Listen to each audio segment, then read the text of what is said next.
I feel a little bit like some kind of 1950s or 1960s housewife with the like big boofy updo, but it's actually not. It's just my fringe trying to escape the constraints of society. Hi! So you guys requested weekly vlog videos instead of monthly vlog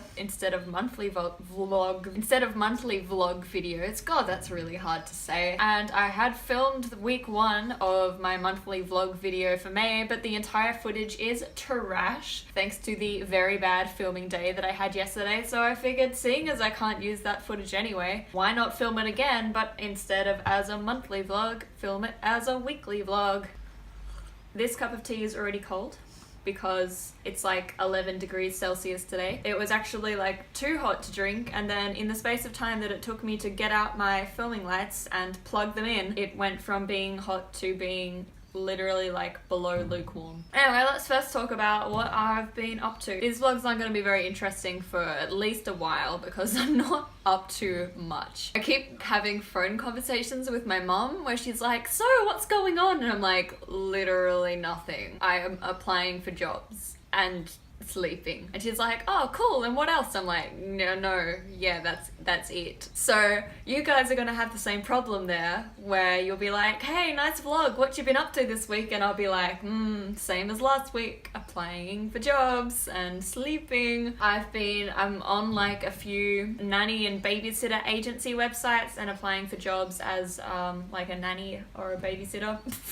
I've even been looking at like overseas nannying things. I'm like, why? What is keeping me in Melbourne right now? Virtually nothing. Like, I don't have a degree, I don't have a job, I'm about to not have a house. Why stay in Melbourne? Maybe I should take this as an opportunity to try and like get a paid placement overseas or something, like maybe become a nanny or an au pair in the UK or in America and hang out with booktubers on weekends. But that's probably not going to happen. I've just been looking at it and daydreaming and it's been nice.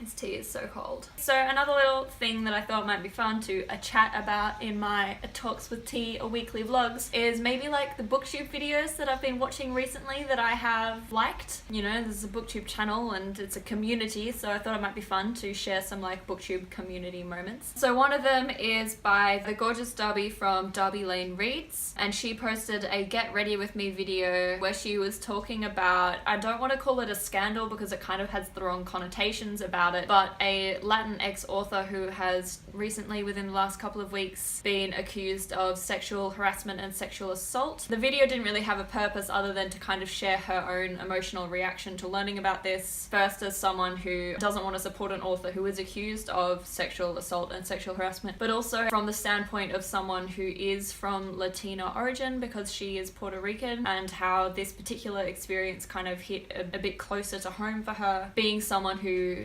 wants to try and support Latinx authors, and then also finding out that a Latinx author who is very admired and very famous has been accused of sexual harassment. I always love Getting Ready With Me videos because it just takes those barriers down and lets people just share their stream of consciousness as they're going, and so you often find out things about people that you wouldn't really find out if you only ever watched their scripted videos. So that was a really nice video and I strongly recommend you go and watch that. Another video that I really liked is a video that was only posted a few hours ago by my dear friend Cam from Wolfshop Publishing. This was another, not a standard BookTube video, but a really personal video as well. This is kind of like a discussion, an update on him and his personal life. In particular, some talks about lack of motivation and some mental health struggles that he's been having recently, how that kind of has affected his booktubing and the relationship that he has with the BookTube community, and how it has impacted his mental health and how his mental health has impacted his involvement in the BookTube community. Cam is a fellow Aussie booktuber for a start, and one of the first people that I tried to reach out to become friends with when I joined BookTube. I don't know if he feels the same way about me, but he's someone that I would consider to be one of my sort of inner circle of BookTube friends. So it was really heartbreaking to hear him talk about the way he's felt about his place in the BookTube community recently. If you ever feel a bit like you're an outsider in the BookTube community, community, or maybe like you're on the outside looking in, which can happen when you're in a virtual community or when you're in any community really. I strongly recommend that you go and check out his video because he will definitely help you realize that you're not alone in that. One more, I'll pick three, just 3 videos. I think that's a solid number. Third video that I super enjoyed watching was from Ben Sanders. You've heard me talk about Ben Sanders a lot, and he posted yesterday his latest 24-hour write-a-thon that he did, in which he actually finished the first draft of his latest book. It's a momentous occasion and a really emotional occasion to be finishing a book. So it was really sweet that we got to actually watch that moment where he finally finished his first draft of his book, and he posted this vlog, and in the description of that vlog video there's a link for you to be able to read the whole manuscript of that book for free, because he's decided to go for a bit of an alternate route to publishing with this particular novel. He's made it available for free on Swoon Reads for basically anyone to be a beta reader. Like, you can all read it and suggest things and comment on it and enjoy it, and then he's hoping that that will evolve over time into a finished product that maybe will be picked up by a publisher, maybe not. But in the meantime, it doesn't matter because he's already sharing his story with everyone. So that's really cool. I'm gonna share a photo, maybe even here right now, of my filming setup so you can get an idea of why I look in strange places when I'm filming. So like, the camera is set up on a tripod, which is on like a mini set of bookshelves, which is sitting on a table which shouldn't even be in the bedroom because it's actually a dining table, but it's just here. And there's a mirror behind it so that I can film with the front facing camera, which has better filming quality, but also keep an eye on what's going on because I've had a lot of like technical difficulties and it keeps cutting out sometimes, or like the time when I filmed in time lapse. And if I'm looking almost at the camera but not quite, it's probably because I'm actually looking at the reflection of the camera. But let's talk about my current reads. So first of all, I have completely read and finished A Court of Frost and Starlight. My kind of ex-boyfriend, who I am still kind of seeing, bought this for me last week because I was kind of sad and we were in Kmart and it was there, and he knows that I like these books, so he bought that for me and I read it last week. And I'm not really gonna bother talking too much about my feels about it because lots of people have posted review videos in the last week that have basically said exactly the same kind of emotional reactions that I have had to this book. Like the fact that it's basically a Christmas book but it was released in May, the fact that nothing really happened, it was supposed to be a bridging novel but it's basically just a Christmas episode with no plot, the fact that Feyre and Rhysand are kind of getting annoying in their relationship nowadays and no one really wants to read about their relationship because we've read the relationship arc and maybe it's time to follow some other characters instead, the fact that the point of view changes person between different characters, and a whole bunch of other things. There were lots of flaws in this book. So yeah, I've been listening to the audiobook of this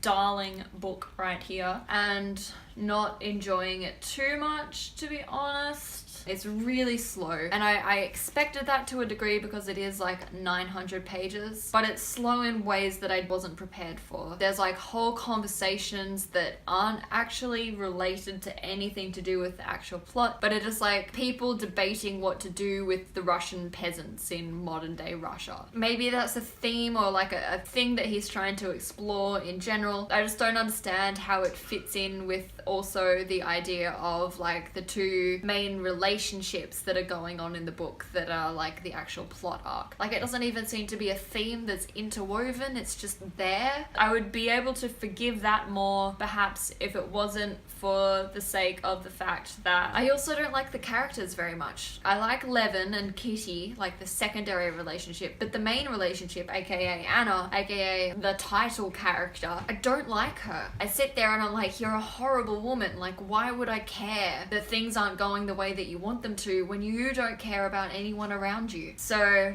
yeah, I don't feel like I can really say that I'm reading Elias Grace because I've only read like 2 chapters, but I'm going to spend some more time reading it today. I've really enjoyed those 2 chapters that I have read, but I've just got distracted by reading Anna Karenina and A Court of Frost and Starlight instead. Acofas was a waste of time. I should have spent that time on this book, but so still reading that. I'm also some stage this coming weekend going to start reading The Scarlet Letter, which is the book for the Keep a Classic book club. And I've also, just in case 3 books weren't enough to be juggling at once, months. I also have actually started reading Ben Sanders's new book, Clickbait, which is, as I said, available on Sween Reads. I think it said that I was a quarter of the way through, 25%, which is what I read in like one sitting, so it's a really easy read. It's a really light-hearted read, and I'm really enjoying that too. I'll probably finish that over the weekend, pick away at a bit more of Elias Grace, and read some more Scarlett Alesso. Yeah, that's it. That's my life in a nutshell, in a 24-minute nutshell. Welcome back to Talks with Tea. I hope you enjoyed this Talks with Tea chat. I didn't drink much tea. So cold. Let me know what you've been up to, what you've been reading, what you've been watching, BookTube and movie and TV. Like, it doesn't have to be BookTube related. I will see you in another video very shortly, I am sure. And until then, as always, stay classic. Sit there and count your little fingers.